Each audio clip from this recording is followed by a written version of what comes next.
How's it going, folks? Welcome back to the second channel. We've got a new tactic for you today. It's an off box.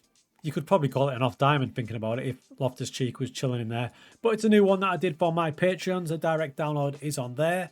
But we'll go through it now and the player instructions will be on the end of this video if you don't want to jump in the Patreon. Okay, I'll take you to this game against Juventus. This is a tactic for those who love attacking wingbacks and flooding the middle with lots of players. So if you've got like attacking midfielders, two strikers you want to use, but you've got a couple of good wingbacks who you feel can provide the width, this one will be ideal. You can see the attacking midfielders getting involved here, the strikers. They all come from similar ways. The overlaps from the wingbacks, loads of width. There you go again. Right wing-back whipping it in. Loads of goals are going to come this way. Now, saying how much I've enjoyed it, I've only just got going with it, really. The friendlies, we've only drew one game away at Roma, which is pretty respectable. All the other games were absolutely killing it. Yeah, only 6 games gone, but they have scored 20 times and only conceded 2, so I'm pretty sure it's going to be fine. It's going to be fine. Now, as you can see, we've got 2 attacking wing-backs that are going to provide all your width. This guy here is backed up by the Mazzala, who's going to pop in there. And this wing-back is backed up by your attacking midfielder, who's offset, so he's closer to him from the offset, and he's also got run wide and move into channels just to aid that as well. You do have an option if you want your attacking wingbacks to go even further up the pitch, so start higher up by dropping this guy to half-back, meaning he'll drop into there, but that position at the minute seems to be working absolutely fine. No PIs on him. Obviously, it's tempting to always go with the much higher defensive line, but I've found it's a lot more solid dropping it back a little bit. As you saw from the highlights, there's loads of crosses going in, so I've got hit early crosses. That's going to be helped if you've got a couple of strikers that have got good anticipation and off-the-ball movement, such as Rafael there. And it's why I've stuck Pulisic up front as well, because as a winger, an attacking winger, his anticipation, pace and off the ball kind of suited to being a striker, even though that's not his favoured position, meaning he can get on the end of these wide plays runs.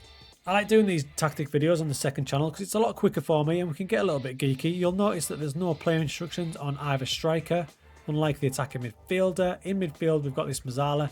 Again, I'm asking him to go wider. We've run wide with the ball, even though this particular player doesn't want to do it. But it just means he'll get over there a bit more to assist with the right wing back. It's all about making tactics make sense.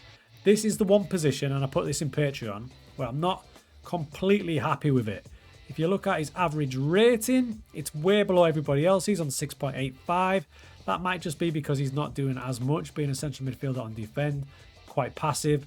That's a position, that you could probably tweak if you want to. If you want to get a bit more expansive, you could possibly ask him to be a DLP, or a roaming playmaker might work quite well as well, getting him further up against weaker teams. That is an option. I've gone pretty cautious with a central midfielder on defence, just because these wing-backs will spend most of their time higher up.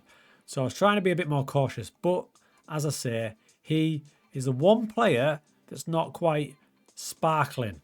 Now, other player instructions, I've got my central midfielder on defend, just tackling harder, making sure he does that role to his best of his ability. Defensive midfielder has none. Your wing-backs, both the same, have aggressive wing-back player instructions, crossing more, run wide, stay wider. We basically want them to play like a winger. And your 2 ball-playing defenders, I've just got to tackle harder on them. There is the option, if you want them to get further up the pitch, to add dribble more.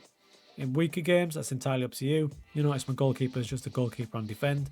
He doesn't need to make any risks when he's got everyone else above him doing just that. Okay, I played on until the 1st of January. You can see there we are top of the league, but we have lost twice. But more impressively, I guess, is the fact we've only conceded 6 times in 18 matches. So I did not expect it to be that solid. I'll probably put it down to the fact that we're not stupidly pushing high up. We are pretty solid with a standard defensive line, and I guess the central midfielder on defend, although his average ratings haven't been good, maybe he's sacrificing that for the good of the team, and it makes it pretty solid.